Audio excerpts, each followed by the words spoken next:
This is FYI on your TV, brought to you by Hometown News. I'm Kathy Botham. I've got Rob Rayner with me. You are the chair of the steering committee for the Lanark Basic Income Network Committee. Thank you very much for coming here today. My pleasure. This is something that's near and dear to your heart. We talked a little bit about your background, about working with people in poverty. Mm-hmm. So let's talk about what the Lanark Basic Income Network is. Right. So Lanark Basic Income Network was founded in the spring of 2023.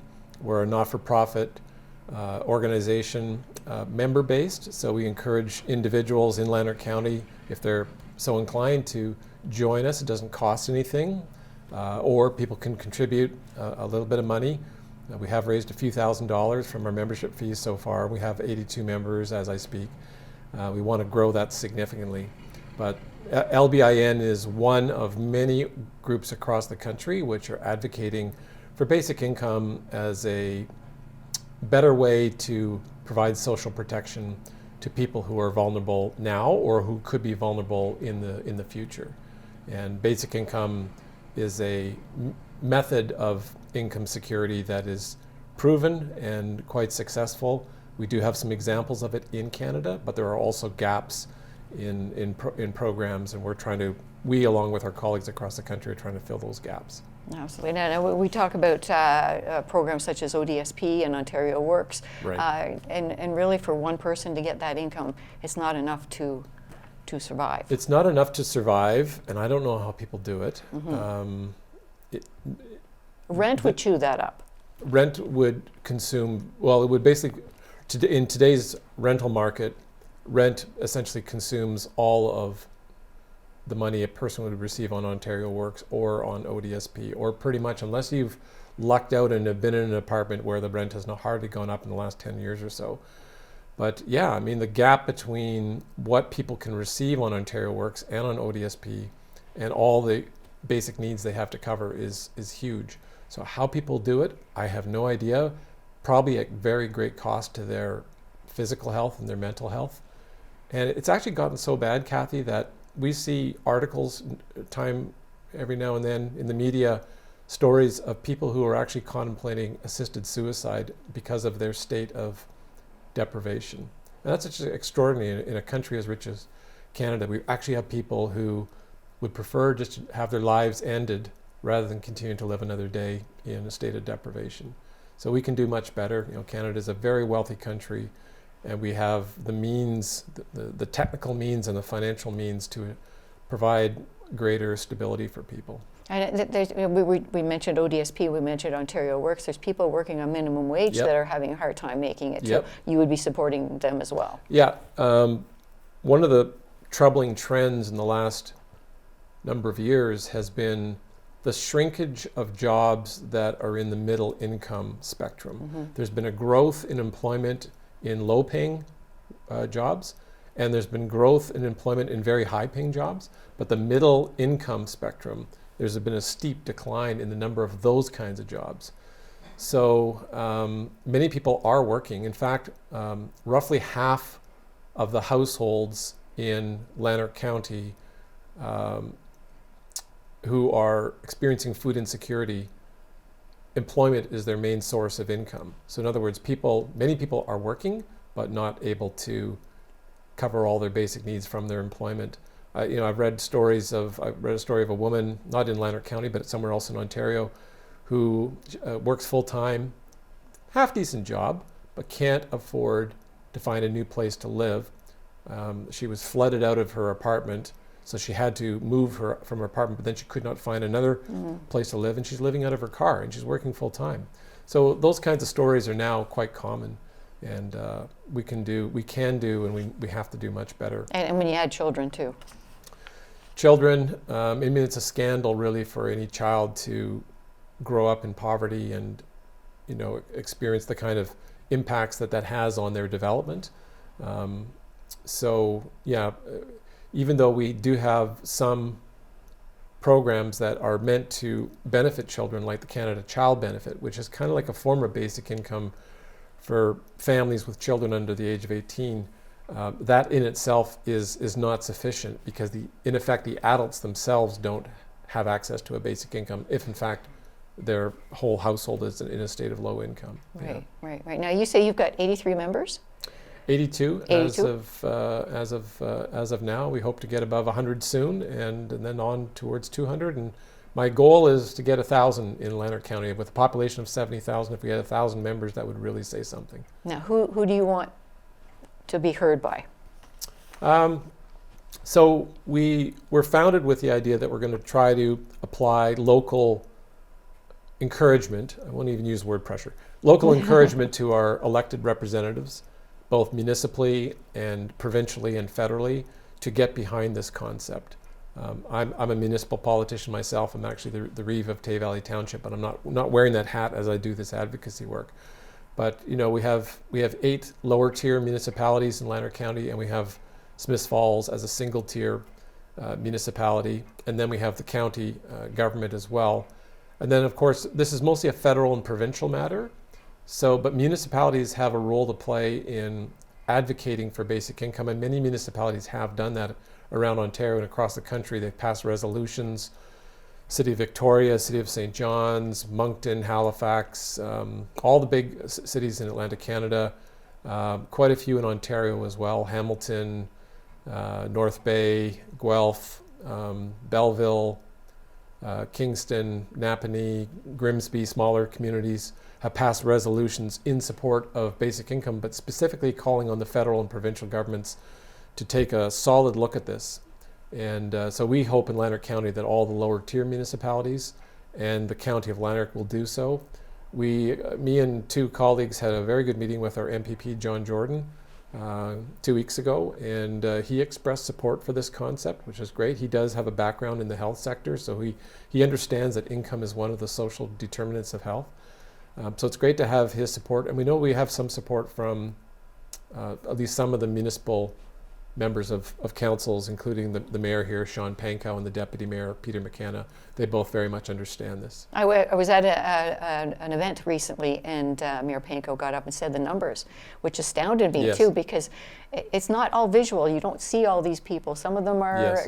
I don't want to say in hiding, but Yes. they're not out there. Absolutely. Yeah, absolutely. Yeah, and Smiths Falls, where we are right now, has the lowest household income of any municipality in Lanark County, followed by Perth, surprisingly. The wealthiest municipality based on household income is Beckwith, which is almost double what it is here in Smiths Falls. Wow. And Smiths Falls' level of low income in 2020 or 2021 was 16.4%, also the highest of any municipality in Lanark County. So yeah, Mayor Pankow definitely understands, and He does. He sees it every day in terms of the great work he's doing for this community. And just fundamentally, we have the option to do something that's more effective than programs that lead to poor outcomes.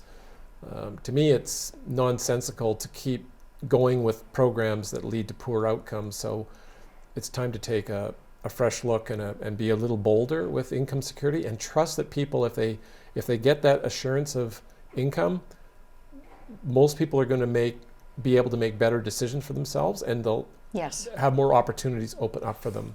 When you're in a state of deprivation, your whole focus is really just on daily survival. It really is your focus, Yeah. Again, especially if there's children involved or Oh. family members too, as well Yeah. too. Now, I know you've got a few events coming up, and you say your membership is 82.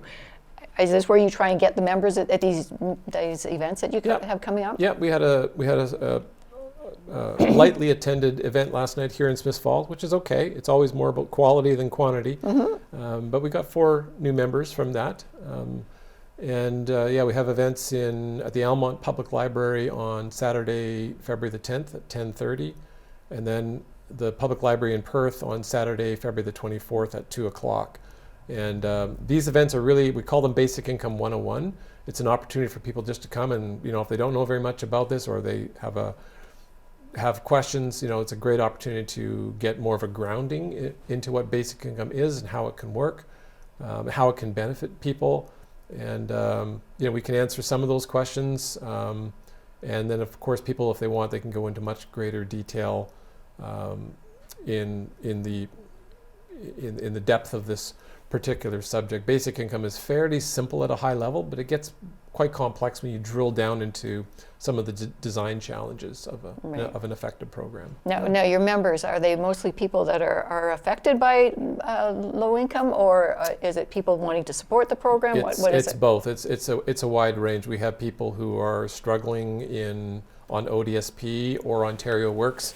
We have others who are have prospered in life and are quite comfortable, but also want to support this. We have, for example, a retired surgeon from Toronto. Well, he lives here in Lanark County, but he was a transplant surgeon. Pretty accomplished guy, but he understands what this concept is and why it can make such a difference. So it's great to have support from people like that. But we encourage anyone who's at all interested in this. We encourage them to learn more.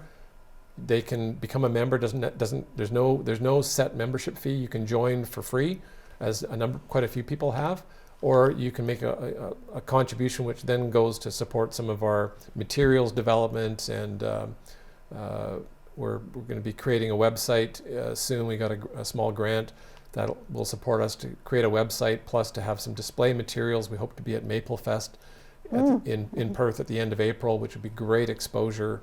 If it's a beautiful day and we have a booth on the street, it'll be fantastic exposure. If it rains, people go to Maple Fest. Yeah, no, I know. Yeah, for sure. So we have a great group of volunteers involved. We have a steering committee of 6 of us. We have an outreach committee. We have a political advocacy committee, and we've really hit the ground running. We're probably one of the most active local groups in Ontario at the present time. But there's, like I said, there are many others who are striving for this across the country, and it does require a bit of a national movement to, ultimately it's the federal government that has to move on this. And we have some signs of support within Parliament Hill, but we're not quite there yet in the breakthrough that we're striving for. All right, now you gave me some literature when you came in here too. You were saying you're building a website. Yep. And a Facebook page. We will have a social media presence. I myself am not a social media person. I kind of avoid it, but others are very much involved with it. In fact, we had one woman come to our meeting last night who's on disability support, and she's all over social media. And she offered to help broadcast stuff once we're kind of set up with social media channels. So when we know that we have to take advantage of social media. And that'll come in the next few months, I'm sure. So in the meantime, how do people get a hold of you for more information? They can send an email to lanarkbasicincome@gmail.com. They can also reach me on my cell phone. I'll provide that as well. It's 613-314-7755. And you have 2 more events coming up too. Yeah. Want to say those dates again? Saturday, February the 10th in Almont at 10:30 at the Almont Public Library, and Saturday, February the 24th in Perth at the Perth Library at 2 o'clock. I look forward to having a read of this. Yeah. You gave me here too. Yeah. So Room to Dream. It's people's actual accounts with poverty and. Yeah, that little publication is by another group called Basic Income Canada Youth Network, and what they did is they captured short testimonials from a number of people who participated in the Ontario Basic Income Pilot Project, which ran for 15 months over 2017-2018. It was unfortunately terminated before it was supposed to be a 3-year pilot project, but the current government, in its ill-considered wisdom, I must say, canceled the pilot project prematurely. But even though it ran for 15 months, it was long enough to show some very encouraging results, and that publication captures how being on basic income was affecting people in a positive way for the ones who were quoted in that publication. Well, I look forward to having a read. Thank you very much. Thank you. Thank you for being here today, Rob My Rayner pleasure. from our Lanark County Basic Income Network. Thank you, Kathy. Thank you for joining us today. My pleasure. And good luck to everything you do. Thank you. It's such a worthy program. Thank It you. needs to be heard. Well, I look forward to speaking with you again, and Absolutely. please come out to one of these events if you can, or we'll be having other ones as the year unfolds. So Absolutely. that'd be great. Thank you so much. Thank you.